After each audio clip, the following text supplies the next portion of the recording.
In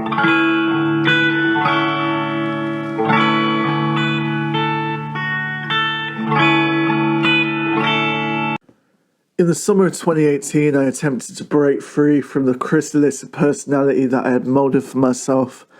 I wasn't happy with who I was or how I was being treated, and often the perspectives you have of yourself are reflected back to you in the strange ways of the universe.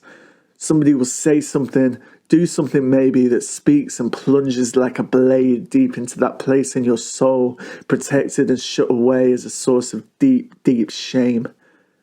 These things act as barriers and shield us from the blinding light of the true nature of who we are and the love that is available in the ether of potentiality. My life has always been highlighted by experiences tinged with strangeness. As a creative, when I do my best work, I reach my hand into the deep, navy blue pool of consciousness, and like some ancient yogi, chanting the mantra from the peak of the dawn to the inevitable dim light of the setting sun, I pull things out of the great nothing. These things are ideas, and depending on our perspectives of ourselves and the universe at that particular moment when the idea first becomes conscious to our waking mind, they take on different shapes, different characteristics, and different voices. These voices for me are quieter now in the relative peace that I'm beginning to achieve in regards to how I feel about myself, my body, my mind, and my soul, in the strengthening connection I feel to a higher truth and an intrinsic connection with that elusive beauty behind all things, and the creativity that has always burst forward from my heart and overflows into the world as the words I write flow from my hands onto the blankness of the white page, something from nothing. That's creativity to me. It might as well be magic. People are themselves creations of our parents, our environment, and when somebody experiences trauma in early life, the inertia of that trauma creeps and seeps into every aspect of our lives, manifesting itself before us in the daily activities we find ourselves engrossed in, habits, useful and otherwise, toxic relationship after toxic relationship.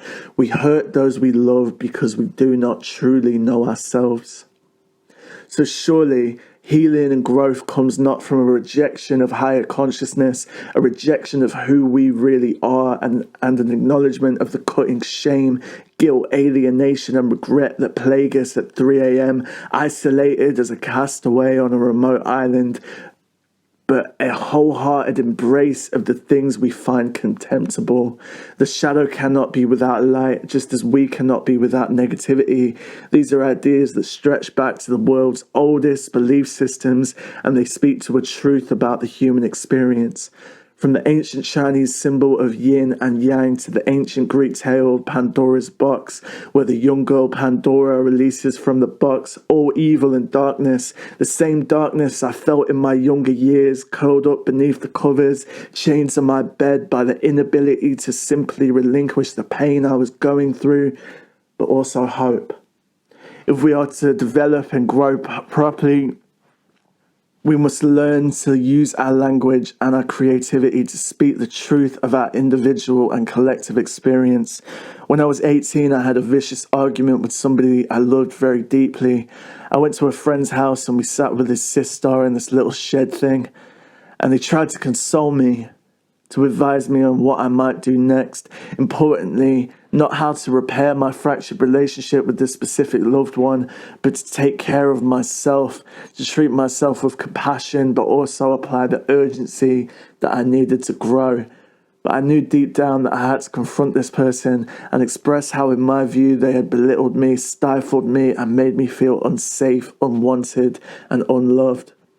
The indigo-orange sun was nearly set, and the final rays of light passed through the cracks in the wood and illuminated the particles of dust floating like asteroids in my vision.